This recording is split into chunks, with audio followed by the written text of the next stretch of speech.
You're listening to the We Are Libertarians Podcast Network. Find all of our shows at wearelibertarians.com. You're listening to the We Are Libertarians Network. Learn more at wearelibertarians.com.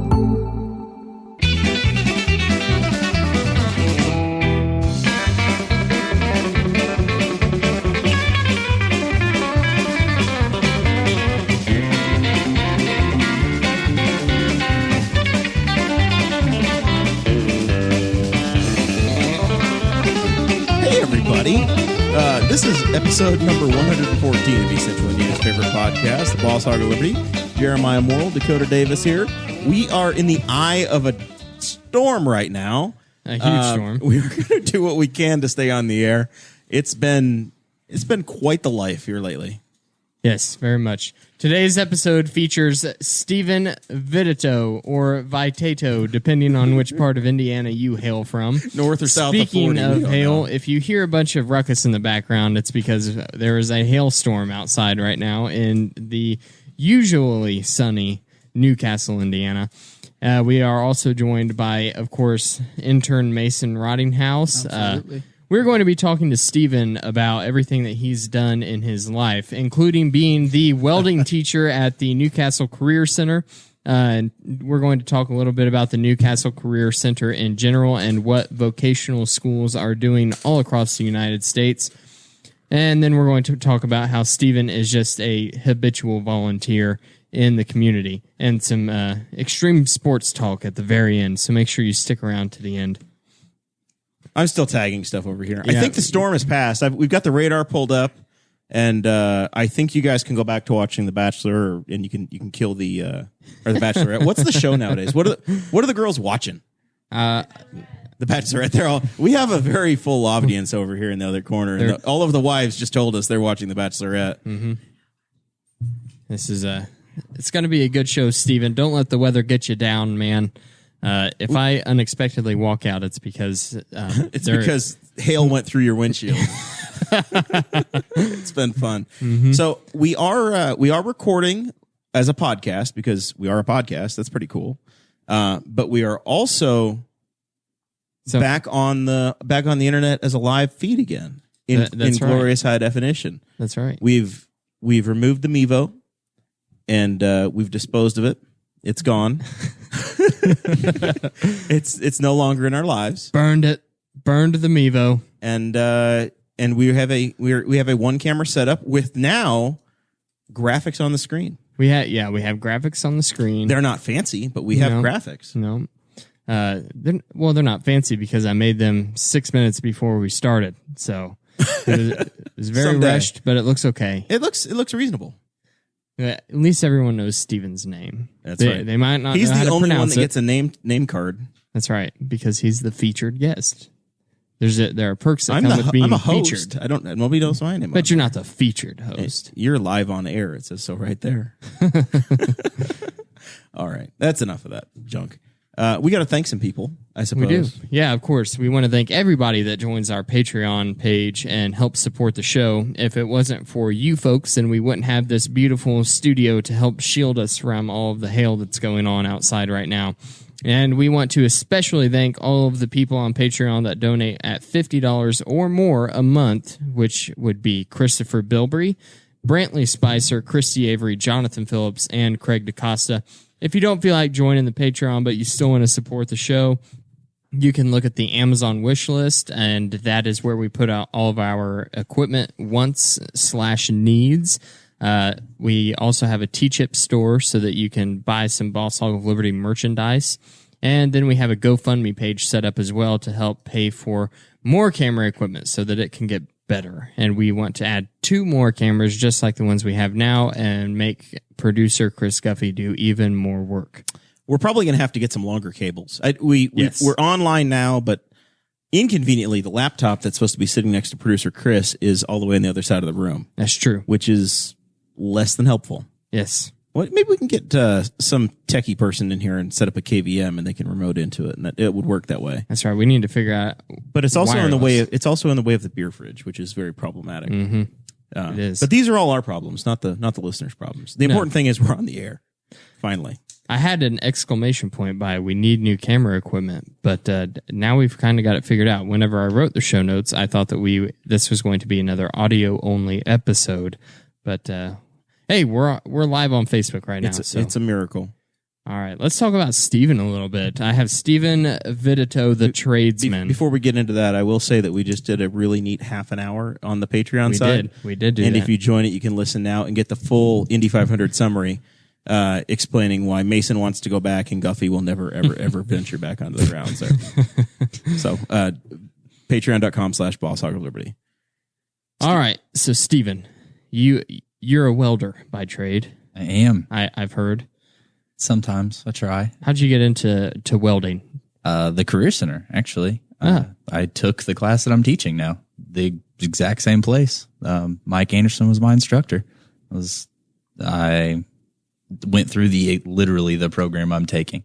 So Mike was your teacher. And you figured, hey, if I can pass, I can teach it. Exactly. That's exactly what I was like. I could definitely show people how to do this. So when did you start teaching at the Newcastle Career Center? It's been 4 years now. 4 years. So what did you do prior to teaching there? Were you a full-time welder? I was.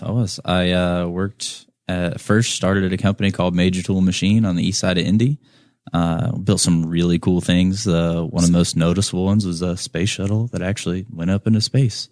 Oh, wow. It was unmanned, but we built the main fuselage for the Ares X1 prototype, which was really cool. That's really cool. Yeah. And then I worked at CNR Racing for a year in their prototype division, working on some really cool stuff I can't talk about there. CNR, did they do radiators? They do mostly radiators, but then they have this little corner in the back of their shop that does government work. They do secret things. Yeah, and they do secret cool things. I'll tell you what, my racing knowledge, Mason, is off the charts. It's very good. To know a radiator company, I feel like I deserve a cookie or I another can beer tell or you something. maybe what company makes a car. If I see it drive by slowly. Chevrolet. What kind of car do you drive? I drive a Ford Focus. Yes. Yeah. It's a real good racing, gas mileage. real racing machine. Absolutely. How many at least an horsepower is RT? in that baby? Not much. Like a whole 100? You're pushing it. It's a pretty current car, though. It's a 2013. It has the Bluetooth. It does. You're all right. Best feature. Doing pretty good for a guy that had in his bank account what we heard last week. Yeah. Have you joined Patreon yet, by the I'm way? actually in the process right now. Are you really? I am. I'm trying to make it $1, nice. though. Because I don't know if I can afford $5. What's Stone do? Are you over Stone? Stone is at 137. You got to pass Stone. It won't even. $1.38. I'll do 150. All right. That yeah. But I can't change it. It keeps going back to $5. Well, keep efforting. I'm trying. We'll let you know. We'll keep checking in throughout the show. This is like a David Letterman trick now. I also took building trades whenever I was in high school. My teacher was Trevor Stout in building trades. And since I've been out of building trades and I've been in the construction industry after high school, there have been a few different teachers in the building trades program. And I've been asked if I would be interested in that job twice. So I assume that that is kind of how you came into the Newcastle Career Center welding program. Mike left and they were like, Mike's star pupil. Let's find him and see if he wants this job. So it's actually kind of an odd story where Mike knew that he was coming towards the end of his career while I was there. And we used to sit down with Mr. Hobbs and he would ask us all, what are your plans? And most people don't know this, but way back when I wanted to be a kindergarten teacher. So welding was just kind of something I did because my buddies were doing it. And I fully planned on going to college to play baseball to be a kindergarten teacher. And I got hurt. So instead of going to college, I started welding. And then years later, I got a call. Well, I got a text from Mike asking me if I wanted to be a new welding instructor because he knew he was retiring. And then later that same evening, I got a call from Mr. Hobbs asking me if I wanted to do it. And boy, they really ganged up on you. Yeah, They had their stories straight, didn't they? Yeah, so You call them at 6 and I'll call them at 8:30. kind of skipped a part back in high school when I was talking, when we had our sit down with what you want to do. I told Mr. Hobbs I wanted to be a teacher, but I really didn't know about the whole college thing. Well, to be a teacher at a career center, you just have to work in the field for at least 5 years or more and then pass a class. And you'd Well, achieve see, that. then I should never be getting asked to take that job because I haven't been in the construction industry for 5 years. You're pretty old. No, I have You're now. pretty old, buddy. And well, it goes by hours too. So, you count all those call hours and everything where you're going an extra time. Yeah. That's true. I could do it. You have too many tattoos to teach, though. That's They'd never true. let you. I have tattoos below the elbow. Is it kind of like the military? Nobody's ever said anything to me about that. I don't have that issue, so I've never asked, but I don't think it's. We'll have to call Mr. Hobbs and see if he knows. Well, Mr. Lamb's running it now, so Oh, see, I'm way out of the loop. they're still looking for an instructor. I think you'd be great for it. Yeah. How negotiable is the pay?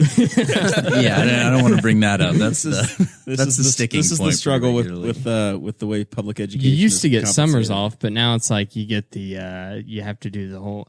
What is the deal with this externship that's going on with Indiana teachers? So to be completely truthful, I haven't really looked into it that much because I started my re-upping of my license before the date. They have a cutoff date. So I just nice. started entering my stuff to where I don't even have to do it. Sweet. So if it's still in play when I have to do my next license 7 years from now, then I'll check it out. But Oh, you got time. Why does You a did teacher? nothing but Why does a time. teacher have to be licensed anyway? If the kids are happy with them, the parents are happy with them. Why do you have to have a license? But yeah, that's I'll set the soapbox aside. Why does your barber and your welding instructor have to have a license? Does that make you safer or better? No. I don't know about an instructor, but welders, I definitely feel better if they've passed some qualifications at least for sure. If you have a certification from the industry, but you don't have to have one from the state of Indiana that says, "Oh yeah, he's totally done whatever." Well, I mean, I guess I kind They're of industry standards. They're so. just because you they're just can weld stealing doesn't $200 mean you from can speak fluently and write all your paperwork. Because the class that we had to take was all about being able to fill out all the state paperwork and see if I could even write fluently enough to turn in all of my RISE and SLO and all of those papers that we have to fill out that I don't understand. But Why we have to do them. I understand them. I don't get the point in them. But you also you're not just the Newcastle Career Center instructor. You also have done some adult classes with Ivy Tech, right? Yeah. So I used to teach actual Ivy Tech in Muncie, and then just this year, I'm an alumni, by the way. I don't want to brag or anything, Mr. Purdue, but I'm an Ivy Tech graduate. Sorry. And then just now we've transferred. I've kind of switched gears a little bit, and I'm teaching adult classes here in Newcastle, which is still through Ivy Tech. It's just a non-credit course. Right. And So whenever like, okay, so I thought about taking the Ivy Tech or your course because I don't know how to weld, and there have been plenty of situations where I've thought, man, it really would be handy if I knew how to weld. Like my brother-in-law and I just got finished building what we're calling an adventure trailer that has a rack for kayaks and stuff on it. which I almost commented, why didn't you take my welding class so you could have built it instead of buy a bolt together one? I mean, come on, man. Well, and like the whole rack and Because stuff. he spent $32 on it. Oh, well, all right, okay. I spent $100 on the kit, for the trailer. But then there were expenses of buying the steel for the racks and building the box and things. But I had to bolt all of that stuff together, and I'm like this thing would look so much more professional and well built if it was welded. I'm like, if I just knew how to weld. But You've got a friend that can weld for you. You just slip him a 20. Yeah, I mean, or you can bring it in, make a donation. I'll have a student do it for you. that would have been a really good idea. Yeah, we do that all the time. I mean, Or I could just take it in there and been like, Steven, teach now. that's definitely, I gotta learn. Mike is watching from the other side of the room and he's in the chat. Dakota, Steven, you don't need to know how to weld. You got a guy, it's fine. Yeah.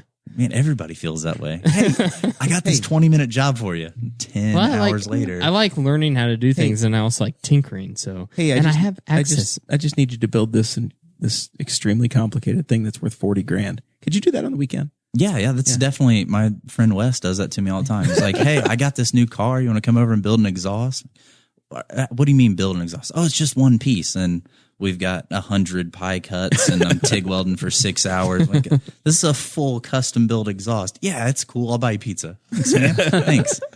But where I work, I also have access to I don't know the names. So the stick welder and then the one that's got the wire.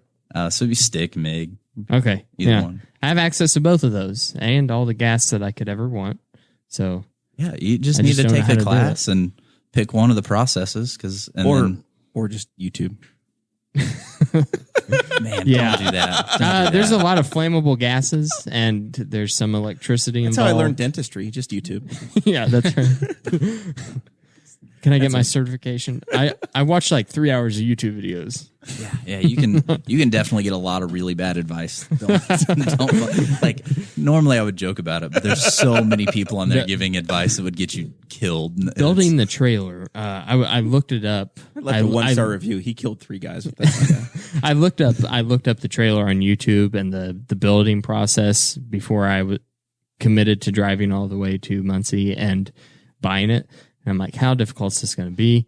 And there's a video that popped up of a probably 18 or 19-year-old kid that might have been from around this area. I don't know if he was, but he seemed like it. And he's like, He was very relatable. I'm pretty sure I went to high school with 3 of them. And he's like, this build on this trailer took me 10 hours to do. I tell you, it is a difficult build, but it's a sturdy machine for the price. And I'm like, 10 hours. My God. You spent more than that. No, And you had a not friend. putting the frame together. It took me and Josh from 6 o'clock to 9 o'clock. I Well, didn't that's 6 man understand. hours. Yeah, that's true. But 10 hours for one guy, it cracked me up. It really made me laugh. Just talking about YouTube videos and the bad advice, because I almost backed out of this trailer that took us 3 hours to build because of some redneck on the internet. South of 40. Hagerstown area, probably. All right. Or that'd be north of 40 there. So you work at the Newcastle Career Center. Yeah. It's more than just welding. What kind of programs are available there? Oh, man. This kind of dovetails in. One of the reasons I want to have you on is we just had 3 weeks ago, we did a show on student loans and college debt, and everybody going to a liberal arts school or studying something less than profitable and ending up with $150,000 in debt. Too much. Whatever the number's going to be, and the other path that you have is in high school, you can start to go through a career center program. So, not that you're going to speak for the entire school or every program, but just to give the flavor of some of the alternates or the options that are there. So the first thing I want to bring up is that we're, to my knowledge, my welding program is the only early college welding program in the state, which what that means is that my kids actually graduate from Ivy Tech through my program.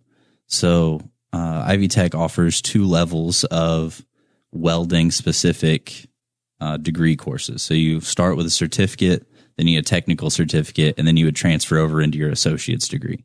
My course, you can go, my high school students can get all the way up to their technical certificate, which is 34 credit hours in my class.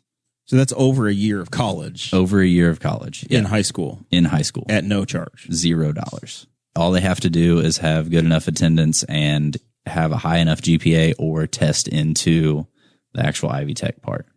But correct me if I'm wrong, but there's 18 different programs at the Career Center, right? Right. So there's we have 18 different programs, and we service. I'm gonna make sure I look at my notes. 8 different schools. Yeah, 8 different high school corporations. Yeah. So you're talking Knightstown, Hagerstown, Cowan, whatever. It's Blue River, Eastern, Hagerstown, Knightstown, Newcastle, Shenandoah, Tri, and Union. So that's why I took notes. So I make sure I got all this stuff down right. But correct me if I'm wrong here, but every single one of those classes offers college credit hours? Yeah, every single class is a dual credit. So I think the lowest one we have is 4. I could be wrong on that, but the lowest one we have is 4. Then the highest is mine at 34. All right. So Mason, you went to one of the schools that feeds into this program. How is it promoted as a high school student? What do you learn about it, and do your counselors sit down and say, hey, you've got a path you can choose here, and this is why you may want to consider it? So in 8th grade, you take a field trip to the Career Center, and you get to experience every single one. If you really take advantage of it, a lot of kids, they're just like, I'm going to do the normal thing, go to college. And I mean, with some things that people want to do, you have to go to college. But promoted through high school. At Tri, they really do promote it. We have one of the career paths there located at Tri, and I took that my junior year.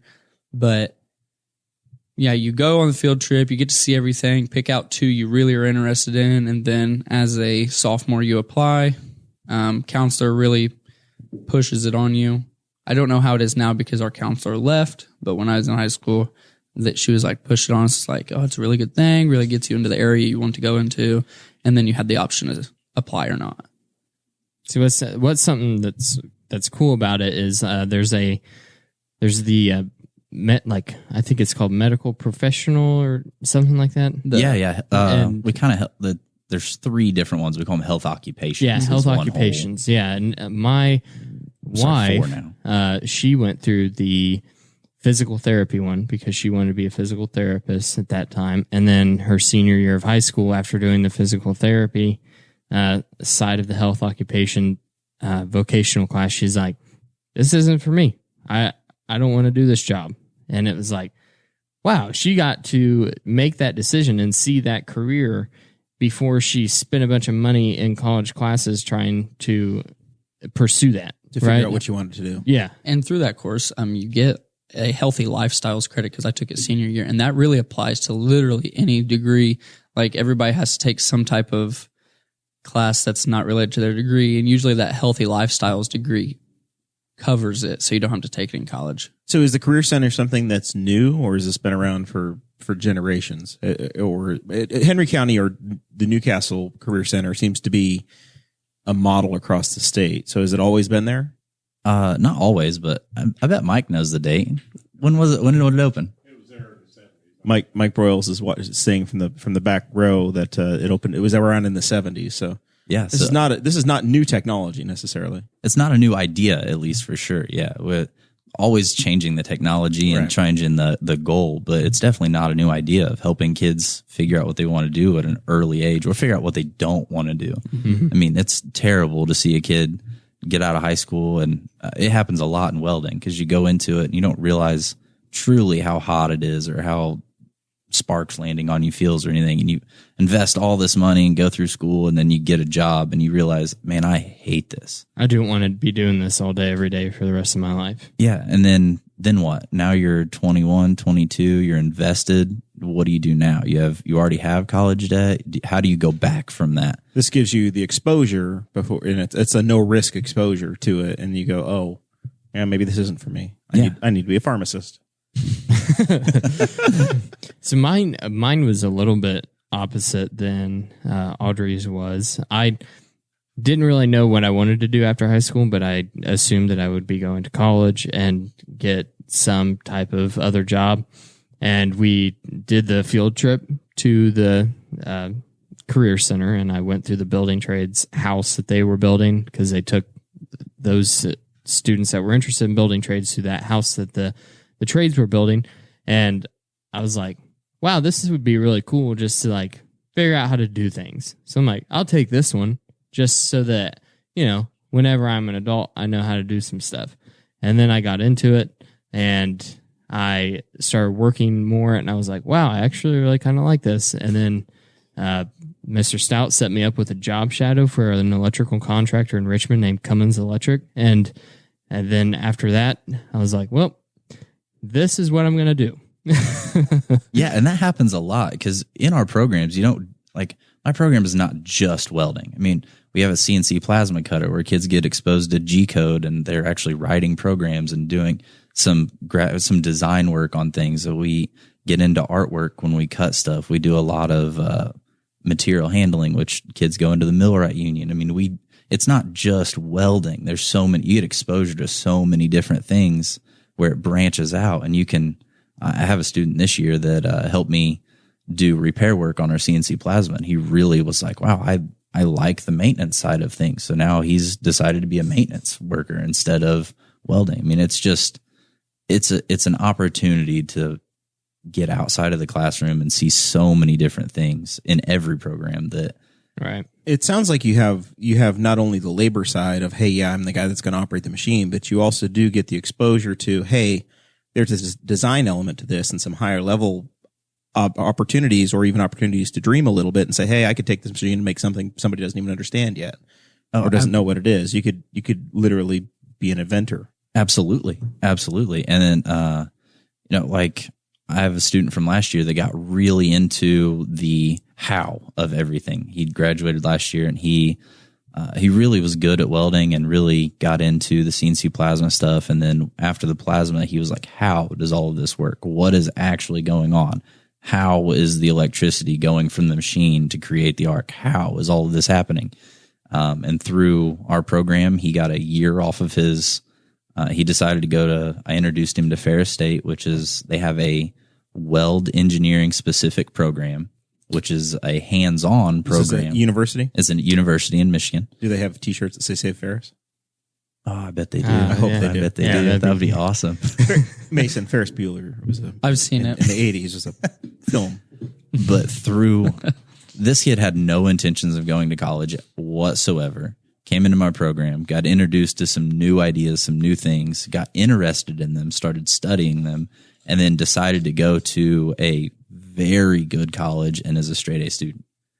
So it doesn't just avoid college. It's just a way to get experience in all different levels. Do you have like one success story out of your program that pops into your head first thing?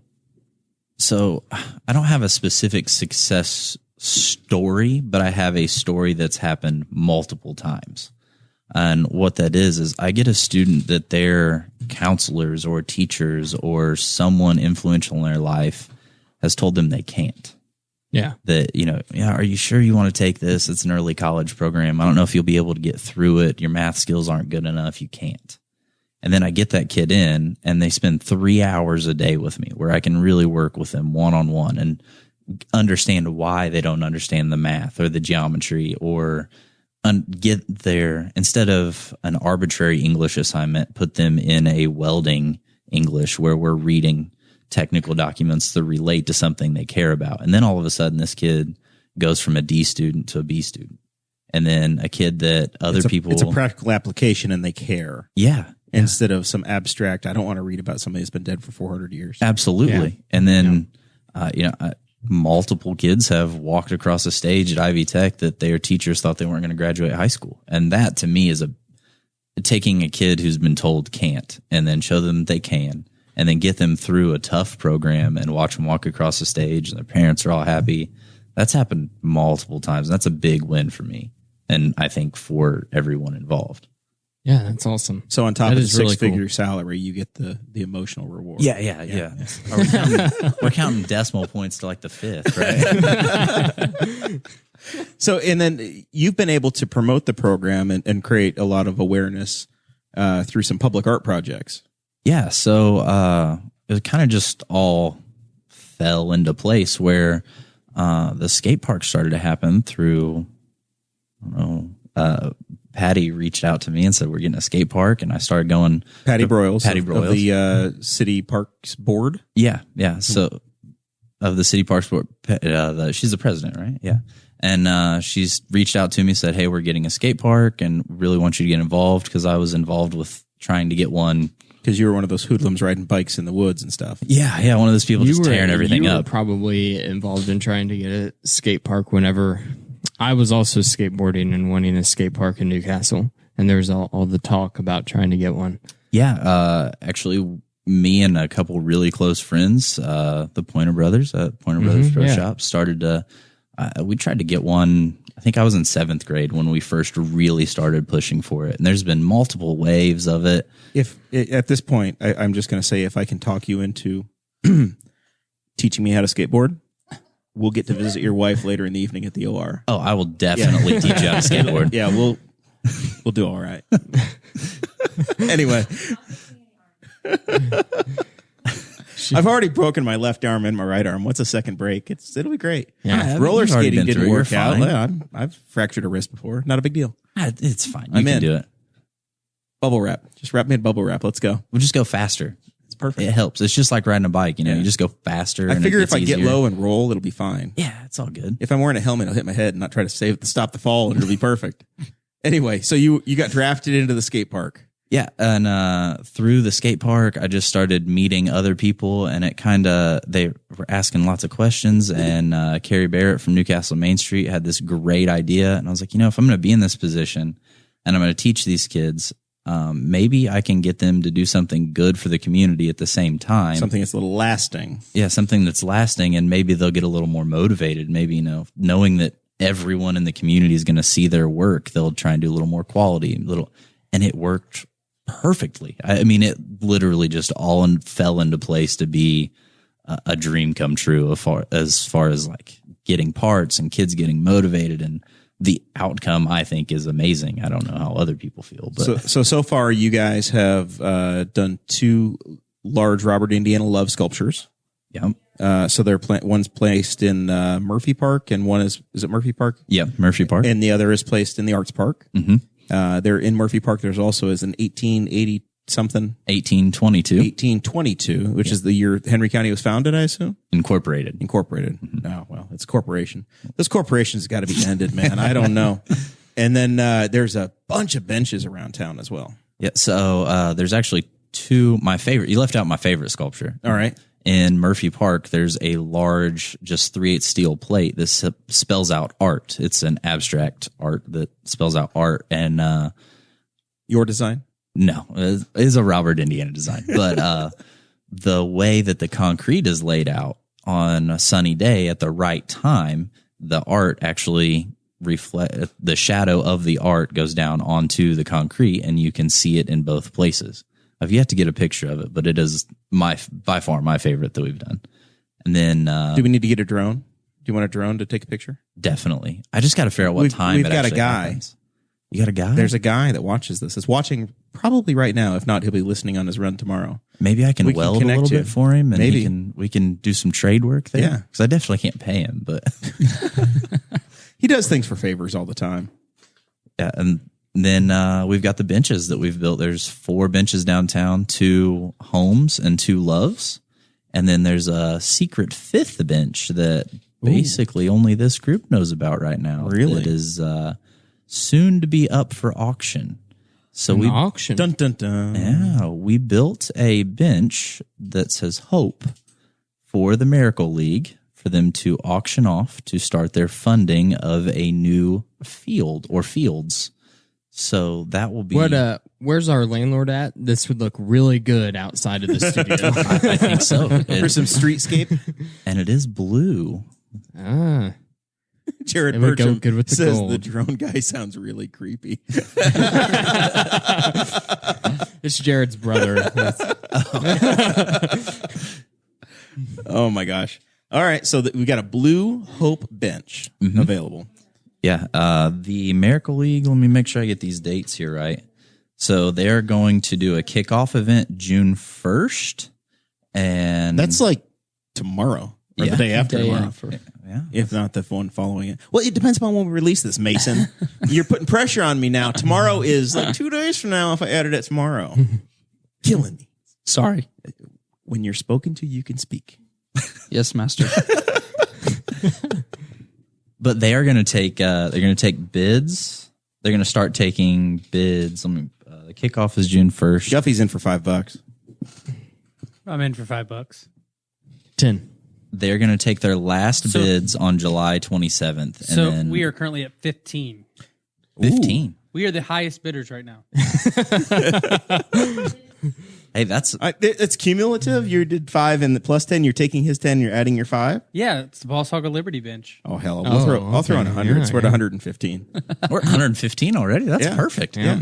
Better let Cindy Brooks know. She said she was going to listen tonight. So All right. Well, she needs right. to know that the Cindy, the floor is $115. Yep, that the Boss Hog of Liberty is in for 115. She's watching. She's already excited. She's cheering. All right. there we go. And I got to say, thanks to HighFlex. HighFlex company out of Knightstown donated the material to have that built. So without them, it would have been a high cost bench. They donated the material, and then one of my students' parents, I don't know if they want to be mentioned or not, paid for the powder coating. So there's $0 in the bench. It was all built out of donations. That way it could be completely donatable Everything. That's really cool. All proceeds will All go proceeds. to the Miracle League. Very cool. Yeah, that was another thing I wanted to talk about with the Career Center is that you guys all do a lot of stuff for the community and different charities around here. Like the vast majority, I'm going to say, because if I say all, then I might be wrong. But the vast majority of the Career Center programs have done at least something to help give back to a charity or a member of the community in some sort of way. And it's really neat. It's a really neat thing that you guys are doing. Every chance I get, I brag on the Career Center because I think it's one of the most amazing assets for education in the county. Oh, I completely agree. I'm 100% devoted to the Career Center stuff. If I wasn't, I would have stayed welding. I made a lot more money welding. This is where I fully believe in this whole idea of training kids in career centers because not only is it great for the kids, it's great for the community, and it really builds everything around it. And it has left a big impact on the community.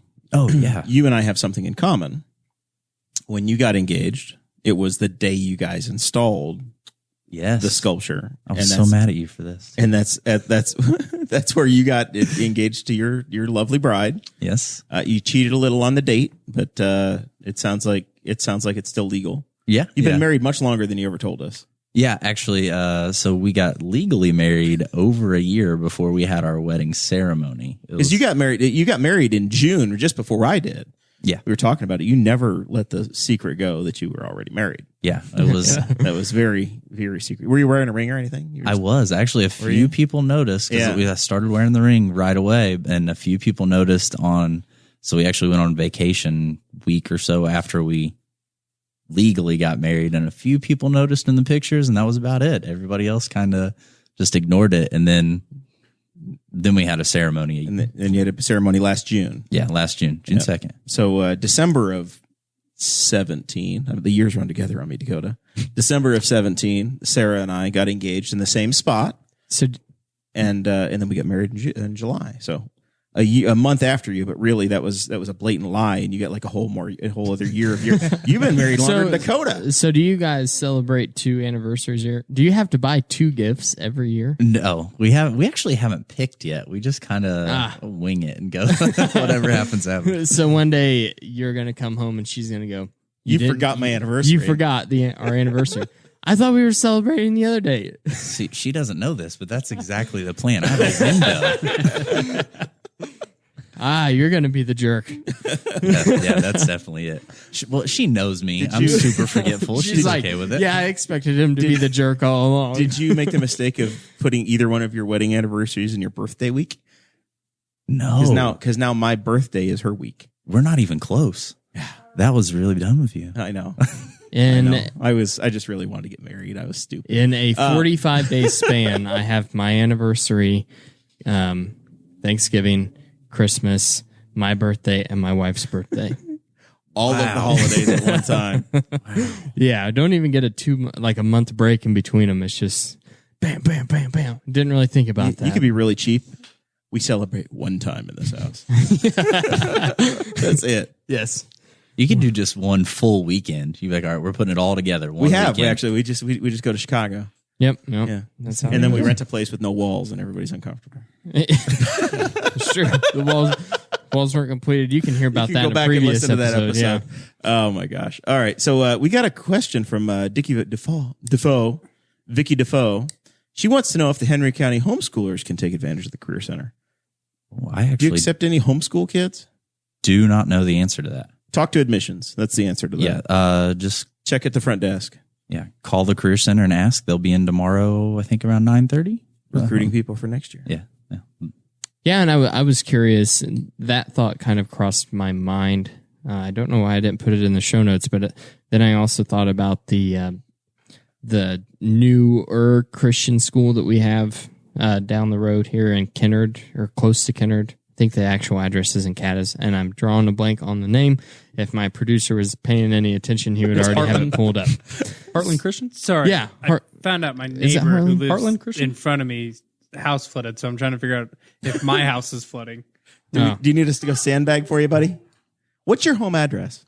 You'll never know that. somewhere in Ward 3 in Newcastle. But anyway, I wondered if they would accept students from some of the private schools around here and homeschoolers.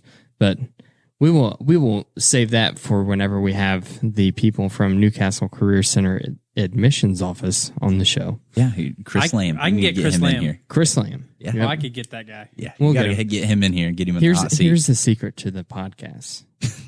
Nobody says no.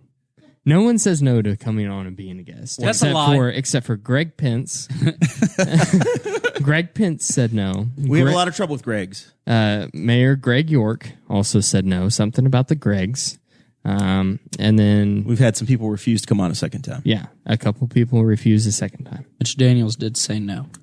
Yeah, but it was a nice FU. But it was a nice, yeah, Yeah, Mitch Daniels said politely. said no, but we'll reach out to him as We're gonna the get him. official host Okay. I'm pretty good with the letterhead and everything. I'm Letterhead, I'm what? pretty good at being, Oh, yeah. at being aggressive. yeah. It's not above me to show up in Lafayette or West Lafayette. In a black van with a ski mask. Okay. Nobody meant that, Dakota. That's not. That's simply not true. Okay. So we are once again, as we're recording, the storm has passed, but I'm getting all these pictures that it looks like there's snow outside right now. We may have to send Mason out with a snow shovel to clean off everybody's cars Why is and it clear me? a path. You're the intern here. Did you get? Do you have an update on your joining? Did you get in the club? Are you in? Did it work? He's looking at his email. I am officially This is a podcast where you have to talk. Mason Rottinghaus. Yes. Thank you for your pledge of $1.50 per month to Boss Hog of Liberty. You made a mistake of signing up today because it's going to take the money out like in 2 days. I've got enough in there, I think. It takes the money immediately now. Oh, no, does it it? doesn't. Yes. It says no charge has been placed yet. Yet. It It's says going the to- first of the month. Oh wait, did I not change the settings? You better go click. Yes. on There not. are different settings. Don't change it now. I thought that I had the. I thought that That's I had maybe it changed. if I picked one of your Patreon levels. Settings. Maybe it I picked is. my own. But So- I'm glad you got it figured out. Welcome to the club, Steven, Mason. now that you're a noted celebrity and everybody knows your name and you're this big guy at the school and you sign autographs down at Bill's Diner, or what's left of it, honorary member of the Blue River Coast Guard, you get asked to do a lot of stuff, I'd imagine, right? You get hey, can you volunteer for this? Can Yeah. you do this program? And you just can't say no. You're associated with an awful lot of stuff, skate park and more. If I think it's good, I'll try and figure out how to do it. I mean, that's just one of the, if I can figure out a way that it'll benefit a student or the county or the city, we'll try and figure out how to do it. Unfortunately, it gets me in trouble sometimes, and I way overbook myself like we did this year. I got 3 jobs that I just didn't get done, and I feel really bad about it, but they'll get done. I mean, our summer's only 2 months long, so they'll get done in August.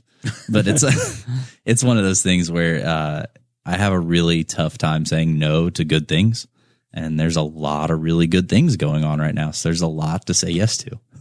So in your personal life, you're also doing an awful lot. There's a lot of whispering and pointing going on between Dakota and Mason. I don't know what's happening. It was whispering because hopefully you wouldn't point it out and it wouldn't interrupt the show. No, it's better this way. So you spend a lot of time in the outdoors and enjoying some of the cultural aspects of the community. Your family's very active. Absolutely. Your daughter is on the way to the Olympics, apparently. Something, You for sure. you were at the IU Natatorium like last weekend or the weekend before. Yeah. It's been, you guys are on the rocket ship to somewhere. Yeah. She got to swim for Team Indiana 2 weeks ago at one of 12 girls in her age group to swim for Indiana in a dual meet against Illinois. And she's just been training really hard, doing really well at that. So Did she slay the girls from Champaign? no, unfortunately, Illinois was fast. Her best race, she got second in, and the girl that beat her, it was just impressive. I mean, really watching these girls at an elite level swim is truly impressive to see these young women just be athletes and crush national times and things. It's impressive. I want to say real quick that Jerry Walden said that used to be as far as he knows, schools had to pay to participate as a member of the Newcastle Career Center. So maybe if some parents that have homeschooled children wanted to come together and maybe pay their way, then that sounds like it might be an option. So Yeah, I'm sure if they got together with Mr. Lamb and sat down and really wanted to do it, They something could could be. there could be an arrangement made. I just wanted to point that out in case there was someone that was like, I need to know now. So you also do participate in mountain biking, trail hiking, running, all of that jazz. Absolutely. You're a regular Absolutely. triathlete of sorts. Except for swimming. My daughter's a great swimmer. I your am thing. not. I'm trying, but it's tough. But everything else, I really enjoy it. We were following your progress last week, and you were 40 miles from home and had a flat tire. I was only 5 miles from home. That was a little rough. How does that happen? I took off on a ride and hit railroad tracks on 38. They're a lot rougher than they look at about 22 miles an hour, and got a flat tire. And then just air is gone. Yeah, that was it. It just exploded. And Did you come off the bike? no, I ride clipped in on my road bike. So What's that mean? there's little cleats on the bottom of my shoes, and there's a spring mechanism on the pedals, and they attach, and you can't come off the pedals unless you want to. So I went through Walmart, and there was a $128 Huffy, and I did not see those on that. Yeah, no, they don't. They don't typically come on that. I was fortunate enough that a really good friend of mine gave me a deal on a bicycle that already had them on there, and then Mike Broyles helped me out with the shoes. I was able to get a really nice setup for a teacher pay rate. So are you a part of the Raintree County Cyclist Club? Not officially. I have to pay my way in still, but I do ride with them occasionally when I can. There's a membership. Is there like secret handshake and stuff? Yeah, there's a whole thing. You got to be on the in crowd. I guess. Boomers Right. only and all that. Yeah. Yeah, you have to sacrifice a goat like you do to get in the Masons. Yeah. There's a whole thing we can't talk about on here. You have to build a beer can pyramid. It's very awkward. And then you also like mountain biking. Absolutely. Not just road biking. Not just road biking, mountain biking. I still ride my bike at the skate park. It is a mountain bike of sorts, but I Don't you still feel jump old things. doing that now? A little bit, yeah. Like young guys, they're all 17 and wear size 28 pants. See, the thing is, I go real early in the morning and I have my cup of coffee just like an old man, and nobody else is there. And Reading the Courier, yeah, definitely. It's, yelling at the clouds. It's a super old man thing for me to do, and then I ride my bike around by myself. I struck a nerve of sort because your wife is laughing hard at that. Very hard. She just always likes to make fun of me for being old. That's what it is. Right. Yeah. Well, I'm much, much older than my wife. So I understand. She has to crack my back every day now. She didn't know that going into marriage. Not every day. All right, let's Sometimes leave Guffey what you does it do for in the me. bedroom in the bedroom. Sometimes it's right in the living room. Oh, All right. So are there prospects of new trails in the community? Any areas that we can possibly add more to the to this youth extreme sport movement? Well, oh man, extreme sports. there's Let me tell you, mountain biking is the most extreme that it gets. Am I right? Or am I right? it can be, yeah. Yeah. It's one of those sports where if you want it to be crazy, it can. You be. can mountain bike at Westwood. I mean there's trails for that there. Yeah, they have a 10-mile loop, and it's a difficult trail. I've never actually made it on my bike the full loop in one time without getting off and walking or just exiting early because it's too hard. And just dying. Yeah, Wow, it's that difficult? yeah, it's tough. It's a tough 10-mile trail.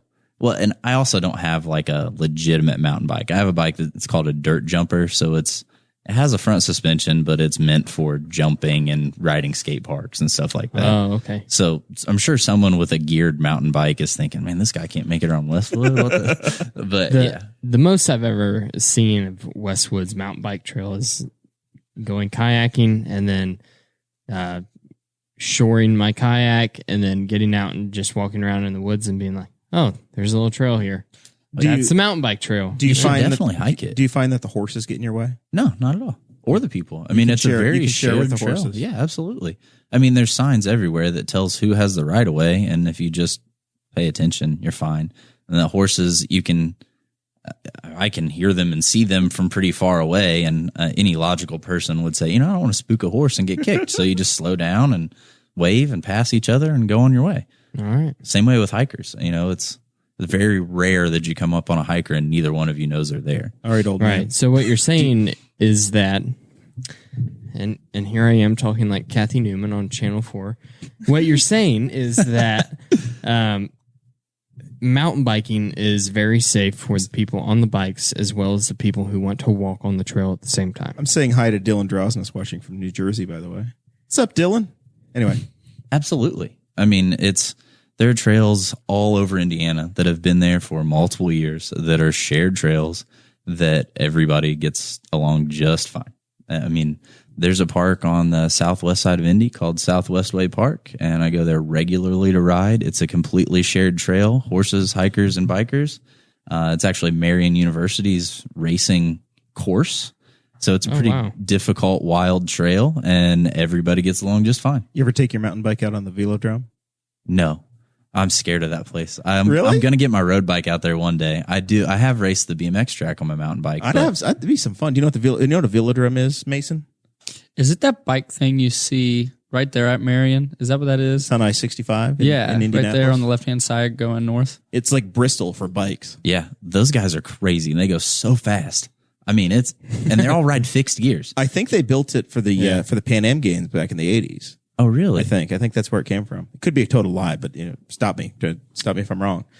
But I do think that was the case. But it's a banked short track for road bikes, I guess, not for mountain bikes or dirt bikes, but road bikes. Yeah, and they start in the flat and they ride fixed gears, which means they don't have brakes, and their brakes are their legs. So if they want to speed up, they pedal faster. If they want to slow down, they have to slow down their legs. They pedal backwards. But there's no coaster where if you stop pedaling, your wheels push you. So I've tried to ride a fixed gear twice, and the first time it just didn't dawn on me that there was not a coaster, and I just stopped pedaling and got tossed over the handlebars. So those guys are doing 35, 40 miles an hour on a banked short track, clipped in where they can't take their feet off the pedals with no brakes and no way to relax their legs at all. Wow. It's insane. That's totally nuts. Yeah. And you're lapping it in probably 10 seconds. Yeah, oh yeah. It's incredibly fast. Yeah. There has been talk about, and it is in the promotional picture for the show, talking about Trojan Woods and trying to just get the woods cleaned up enough to where it's not safe enough for hikers. The last I read in the paper, Yeah. it's too dangerous to even go in there. It's a major safety concern to do anything in those woods. You can't even walk in the woods. There's caution tape. That's what I heard too. Line of fire incidents happening all the time. Just tree limbs randomly falling and bonking you on the head. So it's like you're in an old 90s cartoon. It is actually really bad in there. I think the mayor finally cleared it to be safe to go in, but it's not a healthy woods. So a lot of the trees in there are dead and leaning and have already fallen or broken and just waiting for a strong storm like tonight to knock something down. I guarantee I go in there tomorrow and there's 10, 15 large pieces of tree or trees that have fallen down. And that was really where it came from for me, as trying to get something going on in Trojan Woods, and the other people that wanted to do it, was that I don't really need another place to mountain bike, but I think that the community could use something, and I wanted to save that patch of woods because it's not actually a nature preserve, and it never will be because of the way that a nature preserve has to be laid out. It has to be able to go back to its natural state.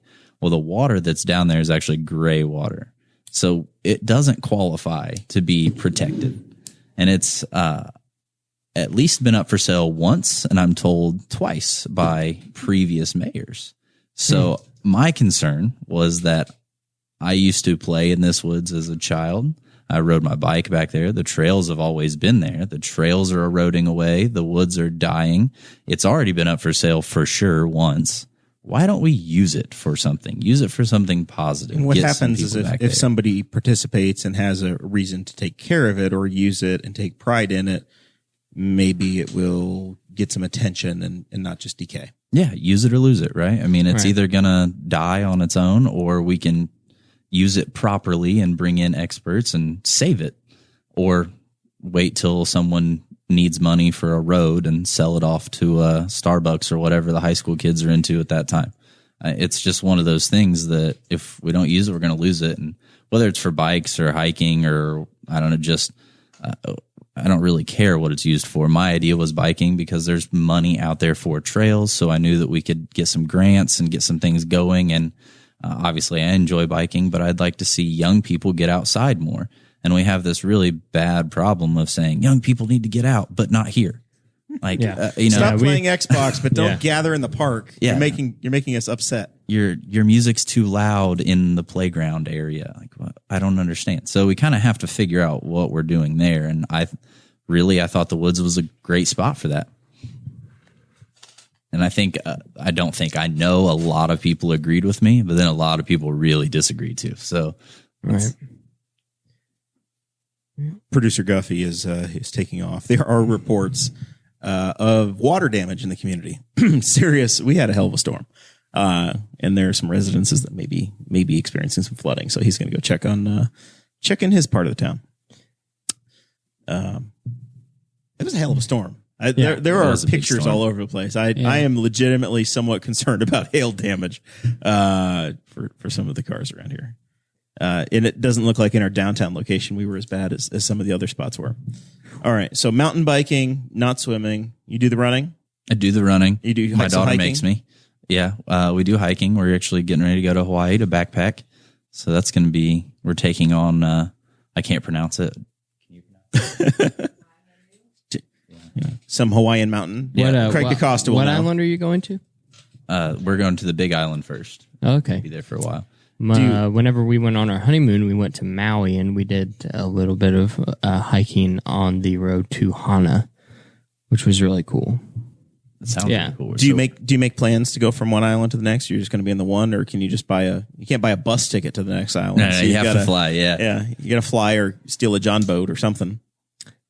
So we're going to spend the first week on the Big Island and then fly over to Kauai, right? Are we on Oahu? Oahu. See, that's why she's here, because I can't remember anything. You're just gonna go where you're told. Yeah, that's right.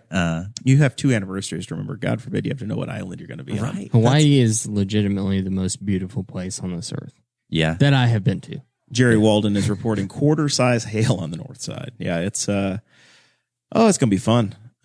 So is mountain climbing in your future? I don't know about actual climbing. So when I lived in Indy, I rock climbed At the Galleons? Yeah, I did that a lot as a kid. I loved it. I had a friend that worked at Climb Time Indy. I think that's the 3rd Galleons reference I've had this year already. I'm very proud of that. Very proud. You're proud of that. I'm very proud of that. Yeah. old abandoned stores for $500, Alex. Isn't Galleons just rebranded and still running for like It's the Dick's. 5th time? Yeah. No, it's Dick's Sporting Goods. Oh, I thought Dick's was a new company and Galleons was Dick's bought Galleons. Oh, Yeah. The more you know. yeah. Anyway. I guess I don't know. This It's place been are too discussed expensive on the for me. show. Gander Mountain is the one that closes and opens up all the time. Yeah. Okay. Yeah. Gander Mountain, but Galleons had the climbing walls. Yeah. Yeah. Anywho, Gander Mountain, I think, is Camping World now. Now they're owned by the Camping So World people. speaking of extreme sports and rock wall climbing, you have any plans to climb Everest? No. Well, I'd love to eventually, but there's no way I'll ever have enough money. You're on that teacher salary. Yeah, I would have to take. The only one of us, this is going to be the honest truth, the only one of us at this table that's ever going to have a chance to climb Everest is Mason. Yep. Dr. Mason. You heard it here. Once he's 65 years old, has his Purdue student loans paid off, and is a retired pharmacist. You can make it your last trip like all the other extreme. Yeah, there's a people do. line right now. So this is, we were talking amongst ourselves. Climbing Everest seems to be a bucket list item for the super wealthy. Bucket lust works. Bucket lust, yes. It's a bucket lust thing for people like Gary Johnson. Millionaires who do like to do the outdoorsy thing. But then they go to Nepal and they have time. They have the 2 months to take off work to go acclimate. Or they've just been off work. Or they're just done, retired. or- I just figured out how Steven can do it. Summer. Yeah. You can take during your summer vacation, Minor you embezzlement. can just go over to Nepal and be a part-time Sherpa. So, I mean, that'd be the only way I do it. They'd pay me to go up there and watch them die. Yeah. So here's the problem, though, is it's a tiny, tiny, tiny little window of time to actually climb Mount Everest. And it's right now. And they've already been there for a couple of months. Yeah. And that's what happens is they have these little tiny windows of time that they can go, and everybody's in camp at the same time. And then there was a picture that came out in social media in the last week or so from one of the guys on the mountain saying, "Hey, we're backed up," and it was literally the entire ridge of the mountain had mountain climbers trying to get to the summit, And trash and tents and dead people. Bodies that have never been brought down. Yeah. I think one of the landmarks is like a Boots guy where it's actually a frozen dude with his feet up in the air. Yeah. See, I heard that it's like every 5 years they do a thing where they take the bodies down off of Everest. Oh, really? But there are a couple of them that have become like landmark dead people. So they just leave them there. The window of time to climb Mount Everest, most expeditions schedule their attempt. It's an attempt because it's not a guarantee. Their attempt between May 10th and May 23rd. And less than half get there. Most commercial expeditions have an end date around the 20th. It's just crazy to me that you have this ultra urgency. You spend all your getting ready for it, and you've got like a week and a half to get it done. And then you get these storms that come in and out. So then you have just a couple of hours to go to get there, and then everybody dies. The first people that got up to Everest was in like 1953, right? Something like that. The first couple people. Sir Edmund Hillary was the first guy to climb Everest. And see, Sir Ed, as I like to call him. Fast Eddie. Fast Eddie. What a man, right? Yeah, absolutely. Like, just, I'm going to do this. Yeah. You know what? This looks like the highest mountain on Earth. So he's like, I'm going to climb it. I'm going to be the guy that goes up to the highest place that a human can get to on their feet. 29,028 feet. That is just insanity. And what year did he do this? 1953. So could you imagine the equipment in 53? I mean, there wasn't North Face then.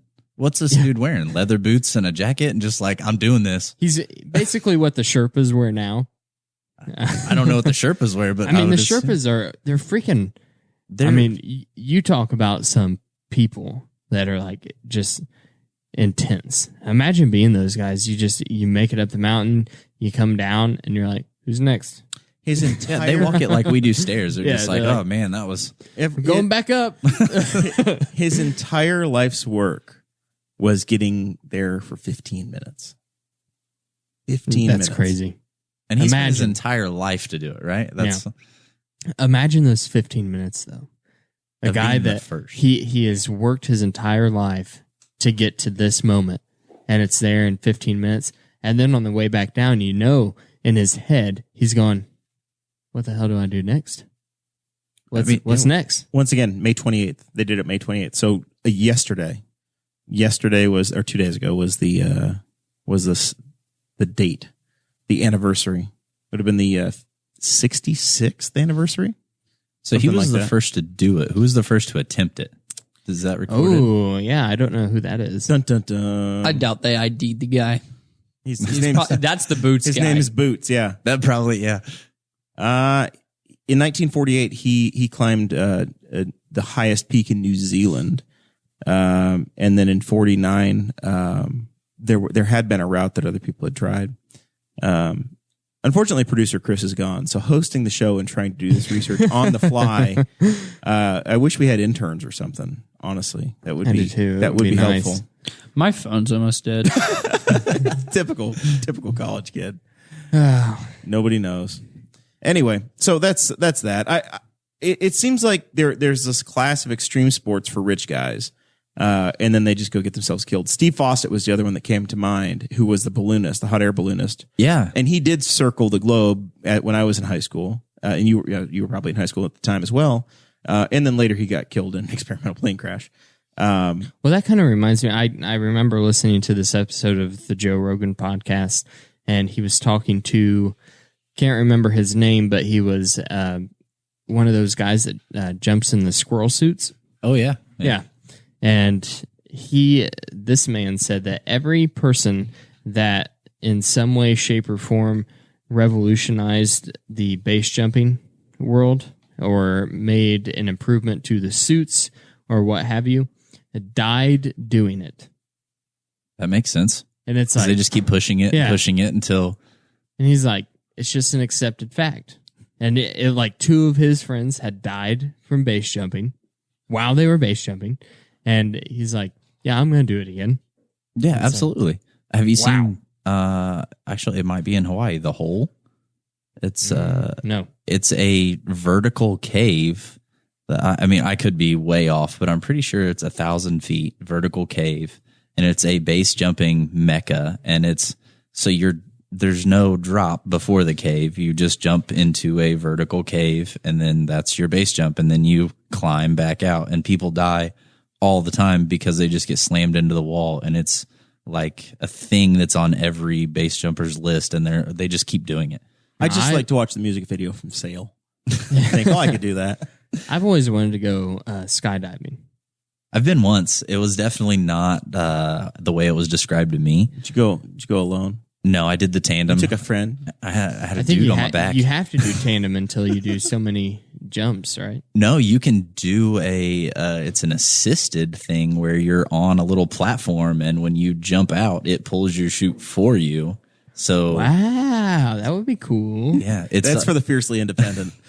That's Dakota. It's a little more expensive, and it's like a full day thing. So mine was like a 2 hour show up. Here's the guy that's going to strap himself to your back. He'll be in control. You just hang on. Were you uncomfortable being that close to another man? No, he was a super cool guy. And he whispered in my ear all the cool places he's jumped. He had done 9 Super Bowl jumps by that time. Was he explaining to you as it's happening all the places he's been, or did he just let you enjoy it? Oh, he just let me enjoy it. No, we were we couldn't hear each other.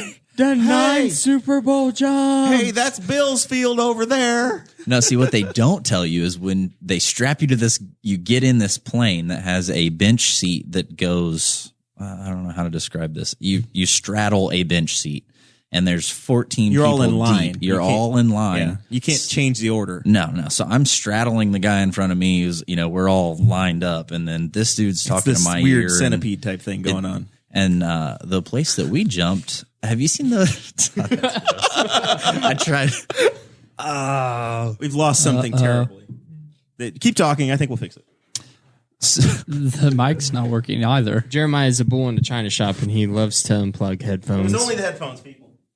But Only the headphones. yeah, we're still live and recording and everything, so you're okay. Continue with your story. So, do you know those old fiberglass garage doors that roll up on themselves? You know what I'm talking about? Yeah, They're like yeah. slats and roll. So what they didn't tell us was before we got in the plane, you're going to sit on this bench seat, and it's a performance jumping plane where the sides have these fiberglass roll up doors, and they roll them up.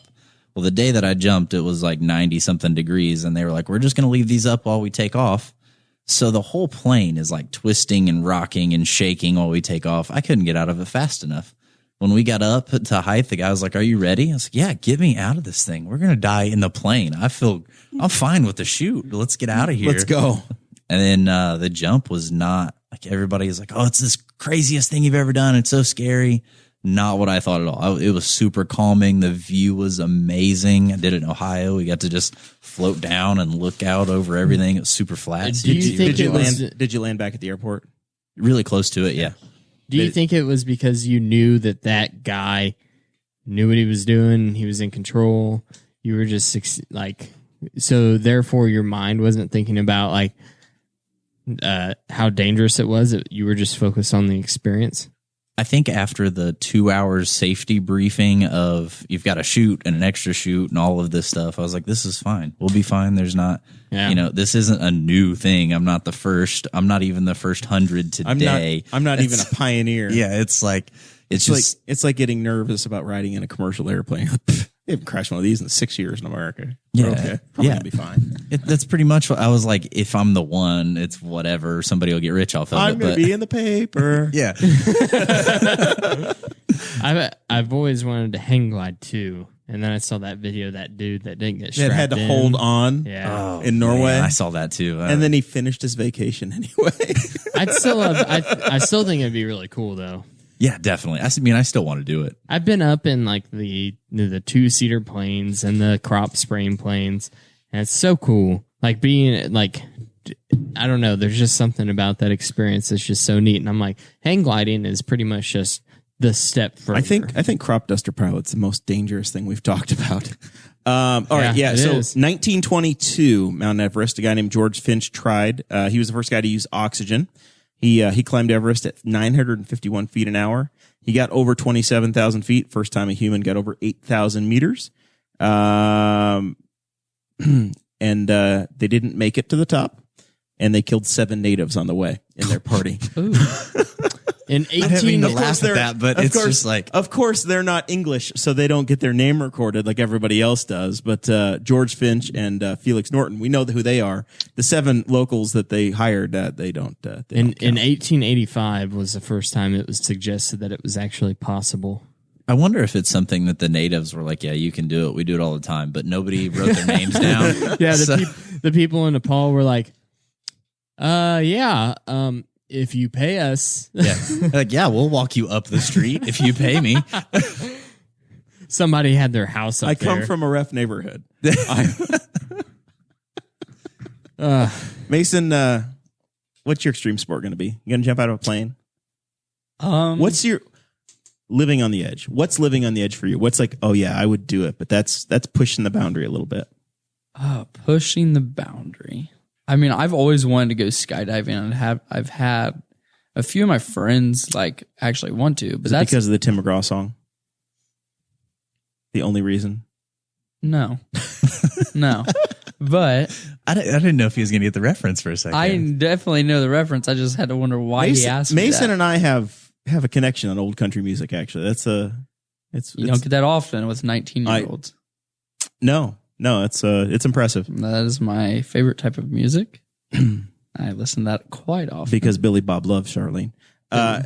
Chris Guffey is reporting that we are dry at the casa, that we'll never know where it's at or what the actual location is. He is not flooded out. So producer Guffey's okay. Steven is looking at his watch, which means that we need to wrap up. We're getting to the end of the show. My daughter was just texting me. Oh, father of the year over here. But living on the edge, I wouldn't even say an extreme sport. Just driving I-465. The Autobahn would be cool. Going, some insane amount of speed. And There's the equivalent of the Autobahn down in Rush County between Carthage and Arlington. 700. Just can scream on that road. Well, you can do that on Old National Road too, right there on the backside of 40. No, but there's too much. Oh, on Old National Old Road. National Road, Not yeah. on 40. I wouldn't doubt you could probably get away with it on 40 also. I definitely thought it was just 6 o'clock in the morning on 465. Like, that's all you got to do is go over there and jump in traffic. You'll be good. And just go. Yeah. But being on the Autobahn, nobody's stopping you, nobody really caring. Have you ever pegged the Fusion? Hit the limit? I'd drive a Focus. The Focus? No. If I blow that thing up, my dad will have me. Can it do 88 miles an hour? Oh, yeah. Yeah. Yeah. Yeah. Just giving him as many old references as I can. Just throwing them just out to there. see what we get. Just to see what what the comes reaction back. is. But what? I didn't catch it. I know. That makes it better. But now what'll happen is more people that lived through the 80s will hit me on the Facebook Messenger. The best part is people do that and it's weeks later. I've already forgotten about the reference and then people tell me. Because I'm like, hey, when you get it or you're listening to this, I want you're in your tractor, you're on the lawnmower, you're driving in the car, stop safely and message me, wink, wink, and let me know that you heard that. But you have been past 88 miles an hour in your Ford, perhaps. Yes. Theoretically. All right. All right. I do have to, before we get too far in. So when we were talking about Trojan Woods, I was supposed to do this. And my daughter is actually a published poet. Really? Oh, nice. Yeah, through this, it's a really cool program. I'm going to show it to the camera here. It's called Futures. And Miss Di in the I don't know, the advanced program, whatever they call it. In the focus place. program at Wilbur Wright does this every year with their students, and probably some other teachers do. They're all student submitted poems. There's a lot of people out there that think that I hate nature, and this poem will give them an insight into the household that I live in, especially with my daughter. And it's a little dark. No, but you can't hate nature because you have a wild beast that lives with you. oh yeah, 134-pound dog that lives with us. He's a human on 4 legs and with his 2 other dogs. So here is the poem that Chloe wrote. It's called Pollution. Some say I am the worst thing ever. Some say I am no big deal. I mean, what's wrong with wanting to take over the world? I'm almost halfway there. Soon your water will not be clear. All of your animal friends will die, and so will you. But at least I will rule the world. Well, the water in Trojan Woods is gray water. So. Yeah, with enough Britas, we can fix anything. Yeah, that's all we got to do is just a giant Brita on all the rainwater that runs off the roads through. I didn't know it was gray water. My dog used to go and splash around in that river when he was alive. Maybe that's what gave him the epilepsy. Possibly. So actually, at one point in our younger times, we went through the tunnel just to see where the tunnel led to. Maybe you said gray water, something. not black water. Yeah, it's just gray water. Yeah. It's just in between. It's just soap. Yeah, that's fine. Whatever. It's just multiple houses that don't have their houses are so old they're not hooked up to city water. And just who dumping hasn't into peed this. in the shower? Yeah. As George Costanza said, it's all pipes, everybody. They're all just pipes. But that little tunnel there that is dirty water, we know for sure that it makes it all the way over to 25th Street. Oh, so you went draining. Yeah, we did. We walked all the way through there and stuck our heads up, and where it got too small to continue was 25th Street past Chrysler. So draining is fun. It is illegal. And definitely not a thing to do on a day like today. No, yes, and you have to do it when there's a drought. Yeah, it was, I think, middle of July, 1st of August, and it hadn't rained in 4 or 5 weeks when we did it, and it's a lot like climbing Everest. There's a very small window in August that you can probably get away with it, but the city does not sell permits. One time, I don't know what the statute of limitations is on draining and its legalities, but at one time, they are shitposting you hard in the chat right now. I just want you to know. I at one time found a tent in one of the drains in Muncie, Indiana. So someone had been living in one of the storm drains. Oh, that does not surprise me at all. It was abandoned and it had been wet, but I did see a tent, unless it got washed down in there through a storm drain somehow. But I doubt that happened. All right. Well, that's my extreme sport. We're going to try to keep this slightly tidy. And work our way over to final thoughts. Guffey's gone. Mason, have you got anything for us? 2 weeks ago, final thoughts. I just want to give you an update.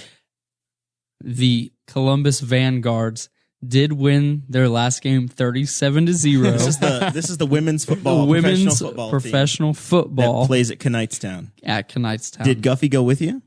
I didn't even go. I just know they won. But what is this? I'm sorry. You're gonna have to listen to the show. Oh, okay. I'll go back. Episode 1. Sorry, I've been too busy running my programs and trying to build a welding curriculum. Trying to TIG weld young minds. No, Knightstown is the home of a professional women's football team. And we just got word there's going to be a semi-professional men's league at Knightstown High School. You gonna join? No. I mean, why not? Is Lee Spurgeon gonna kick for him? I don't know where they're from. Well, I just know they're using Knightstown. Well, it's a local thing. No, they're not local. Well, they're playing here local. I They got to guess. have a token. I'm not paying to play. I'm sorry. Is it pay to play or is it? Yeah, it's like adult travel. It's like being associated with the Clintons. Next thing you know, you find yourself at 25th Street in the wrong month, and you had a tragic boating accident. Oh. All right. So Is that all you got? that's it. Well, they do How's play how's the internship going? here at the Boss Hog of Liberty. Yeah. I think it's going pretty swell. Is it helping you? It's definitely going on my resume. I don't know what that will pull, but it's going on there. Are you picking up any chicks? You using it for your romantic life? Well, Is it I helping? wasn't informed, but I think today, since you called me a co-host, I probably could. I mean, you were kind of desperate on the Twitter today. I don't know who you were talking to, but you were you were reaching. And I was will trying to help. I will put myself on blast here. I tweeted last night that What is your what's your tweeter handle? How do they twit you? at rott ROTT 4402. You really do embrace It's that way name of too yours. complicated. But I tweeted, how does one obtain the interest of a female? Asking for a friend, ... maybe. And Jeremiah, well, first of all, my sister said, have you tried offering them acorns? And she's just odd. But Jeremiah said, they really like podcast hosts. And I said, I'm an intern. And then he replies, says, shows at 7, dinner 6:40. Don't be late. But tonight, since I'm a co-host, I'll probably bring a chick next week. Just gonna happen. Maybe. I want to let you know that I've never seen somebody reply and like things on social media faster than Jeremiah. It depends. Do you have no, all of us like? Do you get a notification happened- I anytime tweeted him people post? last week, and it took him at least 7 hours to retweet. Well, Whoa, didn't even Jeremiah, hold you on. are slipping. He did not even like my tweet. He just replied. I tweeted, his name was in my tweet, and he just replied. He said, interesting it will be, or I'll make it interesting. About the 500. That was the day before the race, and I was very busy. Well, I was don't very care. busy. If I tweet you, I need you to drop everything. Twitter is not my first language. What happens is if I Whatever interact happened with to somebody, MySpace? Dang it! if I interact with somebody, it gives me push notifications about them. And I've interacted with Mason enough that now if he says something that it thinks I'll find interesting, it's like, hey, Mason said something, and then I'll go back and look at it. But I don't go. 98% of what I see on Twitter is either Indianapolis sports writers or IndyCar related. So there are very few people that I know that are actually friends that I interact with on there. I don't even have Twitter. See, look, he didn't even like my tweet. And he's in it. So petty. I am So petty. petty. If I So tweet you, at petty. least like it. Give me a retweet. I thought it was a good tweet. I did in other Twitter news today. I did tweet back at Joey Molinaro of Espresso Radio, and I got Dakota included. And Dakota did not like or retweet my tweet that I got you included in. I told Joey that Give him the old Jeremiah. when Christmas comes around, it leads to Rob Kendall dancing in an elevator because the Espresso guys do their Christmas video every year. Mm-hmm. And I got us an invitation. I got me one, and I self-invited you because I'm very efficient, that we get to be in the Espresso Christmas video next year Nice. at Emmis, which means that we self-invite on Rob Kendall's show that day too. That's true. Rob doesn't know that yet, but that's the way that's going to go. Oh yeah. So there you go. That's Twitter news. But of course, you didn't like my tweet either. I know. I feel your pain. It's been a long time since I've been on Twitter. Is it even on your phone anymore? Yeah, it is. But all the notifications are turned off. I have no I feel as if notifications that's from Jeremiah social does media. that too. My phone doesn't make noises. If I had my Facebook notifications on, I don't I would need throw it it to away. make noises. I just need it A text doesn't to make a noise. show None of that. that I tweeted at you, and I needed your attention at a given point in time. Maybe I need to set it up so that if somebody tweets Just me, turn my notifications on, It- and if I tweet, it will tell you. Will you teach me how, buddy? I don't know what we're talking about. I feel like See, he gets all the 80s references, and you have to help him with his phone. It's the perfect combination. you need to just get like an old Here, Motorola Grandpa. Razor. To turn StarTech. to turn the volume up, you press the buttons on the side. Oh, He's going to have like a big button phone before too long. Just one of those, Jeremiah's like- getting you guys want secret Jeremiah's time? getting to that age to where you have I to carry- talk to him like he's 8. I carry 2 phones, and every time I try to screenshot something on the iPhone, I turn the damn thing off. I'll tell you what. Are you serious? I can't do it. I cannot do it for the life of me. There's 3 buttons, and I can't press the right combination of 2 of them. Steven said, "Are you serious?" Jeremiah can't. I'm very good at Motorola is my first language. iPhone Steven's is like- ridiculous. I volunteered on this guy's campaign. All right, Steven, you got anything for us? Has this been worth your time? It's been interesting. That's That's our goal every week. I just want to ask everybody that's listens or listens later to follow the Career Center on Twitter. They actually do have a lot of good stuff that goes out on Twitter. There's a lot of great things going on, and you can go back and see all the community service that's been done, and every program does some really cool stuff. I follow the welding program on the Instagram. On the Instagrams? Yeah. I've been slacking lately on that. I broke my camera. I got to get that back going again.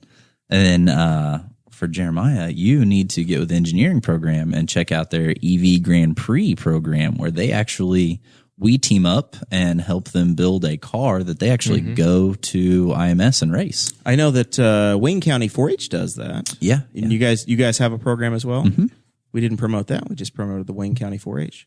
So did Henry County send a car? Yeah. How'd we do this year? I think they got 6th or 7th. I can't remember off the top of my head. Top 10. Top 10, yeah. They placed and got to go through. So the way they did it was the only high enough placing got to go through final inspection, and they made it to final inspection. So they did well enough. And this was their first year competing in that race. So it's the third year that the event has existed. So it's growing. It's going to be awesome. They do multiple other ones, but that's their IMS one for you to make sure you go visit and check out and get to watch all the practice races.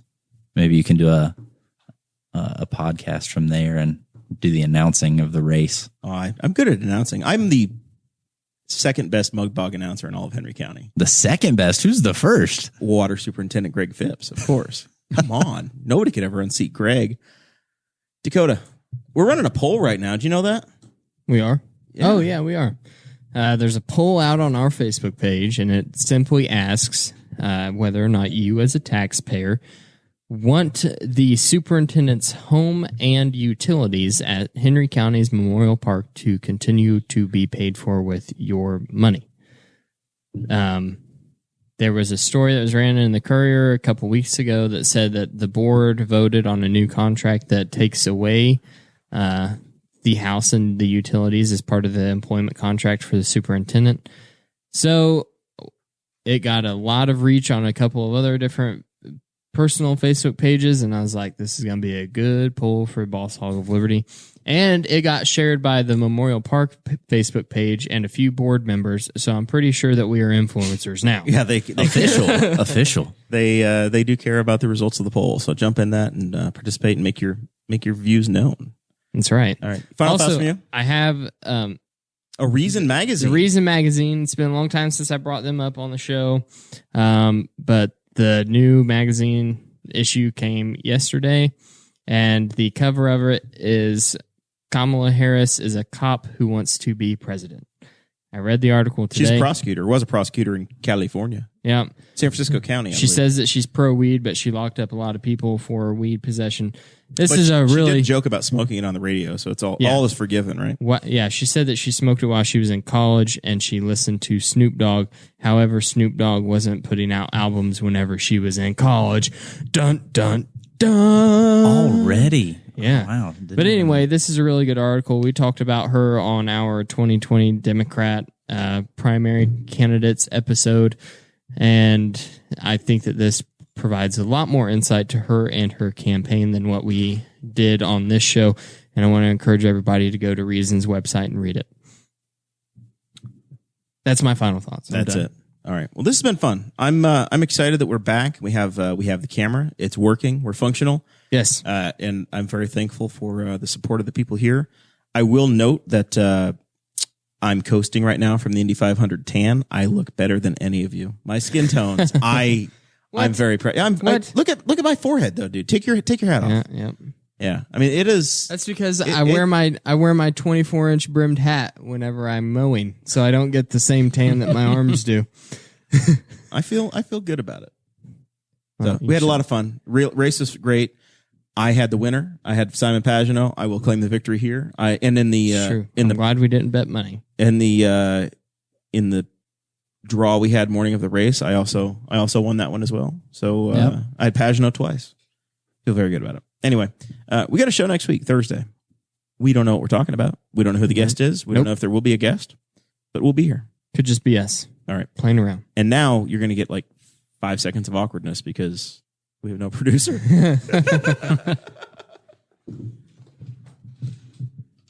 Thank you for listening to the Boss Hog of Liberty, which is part of the We Are Libertarians Network. I am Chris Spangle, and I am the founder of this network, and I invite you to listen to all of our shows, which you can find at wearelibertarians.com or by searching for these in your podcatcher. The flagship show is the We Are Libertarians podcast, where we apply libertarian principles to current events. The Brian Nichols Show is a conversation amongst Republicans, Democrats, Libertarians, Independents, as they talk about what is happening in the news. And we have many other podcasts like The Chris Spangle Show, Upward, The Cost, Raw Audio Politics, Miranda's World, and Tad Talk, which is quite a ride. So check all of these out. Go to wearelibertarians.com and you can check out all of our great podcasts. Thanks for listening. Thank you for listening to the We Are Libertarians Network. Get our other shows at wearelibertarians.com.